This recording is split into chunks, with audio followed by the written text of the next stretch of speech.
नमस्कार साथियों, स्वागत है आपका हमारे YouTube चैनल उत्तराखंड अचीवर्स में। और इस समय मैं लेके आया हूं, जो आप बीएड में माइक्रो टीचिंग करते हो तो उसमें लेसन प्लान बनाते हो। जो पहला टॉपिक होता है उसमें इंट्रोडक्शन स्किल। तो आप इंट्रोडक्शन स्किल में से क्वेश्चन सेट करते हो, कैसे करते हो? तो देखिए, बात कर लेते हैं। पहले तो पेज ऐसा बनेगा जिसमें लिखी होगी आपकी डेट, आपने किस डेट को वो लेसन प्लान पढ़ाया है, किस क्लास को पढ़ाया है, अगर क्लास है तो कौन सा सेक्शन था उस क्लास का, और कौन सा पीरियड था। उसके बाद कितने मिनट का था। देखिए, ये माइक्रो टीचिंग है तो माइक्रो टीचिंग मैक्सिमम 6 मिनट की हो रही है। अगर आपको क्लास पढ़ाने की बात की जाए तो क्लास आपकी 35 से 40 मिनट की होती है। तो ये क्लास की बात नहीं हो रही है, माइक्रो टीचिंग है, ये छोटी होती है। टीचिंग से पहले बच्चे के अंदर स्किल जगाना, कौन सा सब्जेक्ट पढ़ाया आपने, ठीक है, विषय कौन सा था, और विषय के अंदर क्या चीज़ थी। देखिए, सब सब्जेक्ट, फिजिकल साइंस थी, साइंस के अंदर था फिजिकल साइंस, और क्या प्रकरण यानी कि टॉपिक क्या था, जैसे यहाँ पे प्लास्टिक पढ़ाया गया है, ठीक। उसके बाद आता है आपका नेम ऑफ स्कूल, आप किस विद्यालय में पढ़ा रहे हो। अब जो ये लाइन है ये कई बार यहीं अटैच रहती है, अलग अलग लोग अलग अलग तरीके से करते हैं। अगर आपको आपके गाइड ने या टीचर ने बताया है तो बहुत अच्छी बात है, नहीं बताया तो आप यहाँ पे भी लिख सकते हो, यहाँ पे भी लिख सकते हो, और साइड से लिखना चाहो तो लिख सकते हो। अब बात करते हैं उद्देश्य की, आप वो पढ़ा क्यों रहे हो। हर एक विषय के अलग अलग उद्देश्य होते हैं, अलग अलग ऑब्जेक्टिव्स होते हैं। तो उन ऑब्जेक्टिव्स के बारे में बात कर लेते हैं। जैसे देख लीजिए, अब साइंस पढ़ानी है तो साइंस के लिए क्या होना चाहिए, बच्चे को मेंटली प्रिपेयर होना चाहिए, समझ आनी चाहिए। तो to mentally prepare student for learning, मानसिक रूप से बच्चे को क्या करने के लिए, सीखने के लिए तैयार करना, अधिगम के लिए। To bring curiosity and interest in the topic, आपने देखा होगा बच्चे तभी सीख पाएंगे, बच्चे क्या, हम भी तभी सीख पाते हैं जब हमारा विषय के प्रति क्यूरियोसिटी हो या फिर इंटरेस्ट हो। अगर इंटरेस्ट ही नहीं है तो हम नहीं सीख पाते हैं। To develop the imagination power among the students, imagination यानी कि कल्पना शक्ति का विकास। देखिए, ये कुछ ऐसे टॉपिक्स, ये उद्देश्य हैं या फिर ऑब्जेक्टिव हैं जो कॉमन होते हैं हर विषय के लिए। अब आप जैसे गणित है तो गणित में क्या करोगे आप, तार्किक क्षमता का विकास, ठीक है, मेंटल एबिलिटी, रीजनिंग, ये सब आती हैं उसमें। इससे हम साइंस की बात कर रहे हैं तो क्या है, इमेजिनेशन पावर बढ़ाना। It connects prior knowledge to new knowledge, यानी कि जो आपको पूर्व ज्ञान है उसे नए ज्ञान से जोड़ना है, आपको जो पहले से आता है उसे नए से जोड़ना है, ज्ञात से अज्ञात की ओर। अगला है to generate motivation toward the topic, जो आपका प्रकरण है उसके प्रति मोटिवेशन। आप शुरुआत में कहानी सुना सकते हो, कुछ भी कर सकते हो। इंट्रोडक्टरी क्वेश्चन ये आपके लिए है कि आपको करना क्या है, क्लास को इंटरेस्टिंग बनाने के लिए, कि बच्चे आपको सुने, समझें, उस टॉपिक को समझ सकें, उसके लिए क्या हो कर सकते हो। To know the prior knowledge and the level of the student about the topic. देखिए, अगर आप कोई टॉपिक पढ़ा रहे हो तो आप क्या करते हो, बच्चों से पहले जानने की कोशिश करते हो कि बच्चों को कितना आता है इस टॉपिक के बारे में, पहले से ज्ञान है या नहीं है। अब आप जानते हो व्यक्तिगत भिन्नता, हर एक बच्चा अलग है, मानसिक रूप से भी और शारीरिक रूप से भी। तो आपको पहले बच्चे की एबिलिटी को जानना ज़रूरी है कि बच्चा जितना मैं पढ़ाने जा रहा हूँ या जा रही हूँ वो उस बच्चे की समझ में आएगा या नहीं आएगा। तो आपको जो अपना टॉपिक रखना है वो ऐसा रखना है कि एक जो टैलेंटेड बच्चा है वो भी समझ सके और जो कमज़ोर बच्चा है वो भी आसानी से समझ सके। तो क्या करना है, जो प्रेयर नॉलेज है, जो बच्चों का पूर्व ज्ञान है, उसे नए ज्ञान से जोड़ना।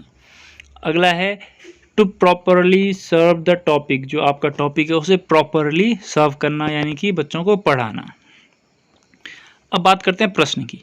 तो प्रश्न के लिए आप हमेशा इस चीज़ का ध्यान रखेंगे, जिगजैग जिगजैग, या फिर जेड समझ लीजिए या फिर जिगजैग समझ लीजिए। ऐसा क्यों कह रहा हूँ मैं, इसलिए आपने जो प्रश्न पूछा, ध्यान रखिएगा, आपने यहाँ पे प्रश्न पूछा तो बच्चे ने उत्तर दिया, आपको उस उत्तर से फिर प्रश्न बनाना है और फिर बच्चा उत्तर देगा, फिर जो उत्तर देगा उससे प्रश्न बनेगा और फिर उत्तर आएगा। तो यानी कि आपको क्लास में जाने से पहले अपने प्रश्न के अपेक्षित उत्तर खुद से ही पूछ लेने हैं, तब जाके आपको प्रश्न रखना है। ये ध्यान रखिएगा, अगर आपने प्रश्न गलत रखे हुए हैं तो बच्चा नहीं कर पाएगा। अलग अलग उत्तर आ जाएंगे। देखिए अब जैसे प्रश्न हैं, प्रश्न कैसे होंगे, where is food cooked in your house, आपके घर में खाना कहाँ पकता है। तो देखिए अधिकतर का आंसर क्या होगा, किचन में पकता है। हमारे घर में खाना कहाँ पकता है, किचन में पकता है। रसोई बोल सकते हैं बच्चे, और अलग अलग भाषा में जो उनकी मातृभाषा में कुछ कहते हैं वो कह सकते हैं, लेकिन सबका मतलब क्या होगा, किचन ही होगा। ठीक है, फिर देखिए किचन से यहाँ प्रश्न आएगा, name some cooking utensils present in your kitchen, आपके किचन में जो बर्तन हैं वो कौन कौन से हैं, उनका नाम बताइए। तो बच्चे जवाब देंगे प्रेशर कुकर हो सकता है, फ्राइंग पैन हो सकता है, स्पैटुला हो सकता है, स्पून हो सकता है। बच्चे कुछ भी जवाब दे सकते हैं और आपको हर एक के जवाब को सुनना है। ये ध्यान रखिएगा, आपको हर एक के जवाब को धैर्यपूर्वक सुनना है। अगर कोई बच्चा गलत जवाब देता है तो उसे ना डांटना है, बस उसको समझाना है, उसके अंदर से वो चीज़ जाननी है कि इसने ये जवाब क्यों दिया। हो सकता है उसके घर में उससे यूज़ करते हों। ये ध्यान रखिएगा, बच्चे के जवाब को महत्व देना है। फिर देखिए बच्चे ने जवाब दिया कि ये बर्तन है। What is the handle of pressure cooker made of, अब देखिए प्रेशर कुकर तो लगभग हर किसी के घर में होता है, कढ़ाई, तवा, पैन बोलने से, ये 3-4 चीज़ें तो हर किसी के घर में होंगी। इसलिए आपको अपना क्वेश्चन इस प्रकार सेट करना है कि आंसर आ जाए। अब प्रश्न है कि what is the handle of pressure cooker made of, जो प्रेशर कुकर का हैंडल है वो किस चीज़ से बना होता है। बच्चे कह देंगे प्रेशर कुकर का हैंडल क्या है, प्लास्टिक से बना होता है, या फिर कुछ और भी कह सकते हैं। देखिए बच्चों के अंदर क्या चल रहा है ये हम नहीं जान सकते, बच्चे क्या आंसर दे रहे हैं ये उसके आधार पे पता चलेगा। अधिकतर बच्चे प्लास्टिक ही कहेंगे कि प्लास्टिक से बना होता है। ठीक, फिर अगला है which type of plastic is used for making cooker utensils handles, जो कुकर के यूटेंसिल्स हैंडल्स हैं उनको बनाने में कौन सा प्लास्टिक यूज़ किया जाता है। अब बच्चे प्लास्टिक तो पता है उन्हें प्लास्टिक से होता है, लेकिन किस प्लास्टिक का उपयोग किया जाता है ये बच्चों को नहीं पता। तो ये आ गया आपका समस्यात्मक प्रश्न, यानी कि प्रॉब्लमेटिक क्वेश्चन। यहाँ तक आपको लाना है बच्चों को जहाँ पे बच्चे अटक जाते हैं। कई बार होता है बच्चा यहाँ पे आंसर दे देता है, अगर दे दिया तो ऐसा नहीं होना चाहिए कि आपके क्वेश्चंस ख़त्म हो गए। वैसे भी आपको 4 से 5 प्रश्न के अंदर अंदर समस्यात्मक प्रश्न लाना ही होगा। अगर 4 से 5 प्रश्न के अंदर समस्यात्मक प्रश्न नहीं आ रहा है तो आपका जो अपने ये खाका बनाया हुआ है टीचिंग का, जो आपने सेट किया हुआ है माइक्रो टीचिंग के लिए, ये गलत हो जाएगा। 4 से 5 प्रश्न के अंदर बच्चा समस्यात्मक स्थिति में आ जाना चाहिए। अब जैसे ही समस्यात्मक स्थिति में आ गया उसके बाद क्या होगा, स्टेटमेंट ऑफ द एम। अब आप क्या करोगे, अब समस्या आ गई, अब बच्चों को उस समस्या का समाधान करवाओगे। अब देखिए आपका माइक्रो टीचिंग है तो आप खाली यहाँ तक ही आएगा कि today under the subject of science we will learning about the plastic and details, यानी कि किसमें, विज्ञान विषय के अंदर आज हम प्लास्टिक के बारे में पढ़ेंगे। यहाँ तक आपका माइक्रो टीचिंग है बस।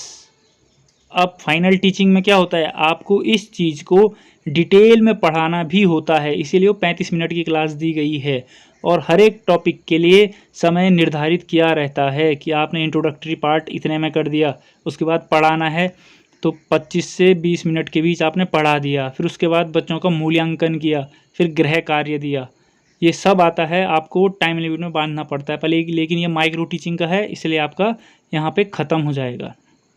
तो आई होप जो इंट्रोडक्शन वाला पार्ट है, यानी कि जो शुरुआती पार्ट है आपका, वो आपकी समझ में आया होगा। बाकी पार्ट्स के लिए मैं वीडियो अपलोड कर दूंगा धीरे धीरे। तब तक के लिए थैंक यू, कीप वॉचिंग।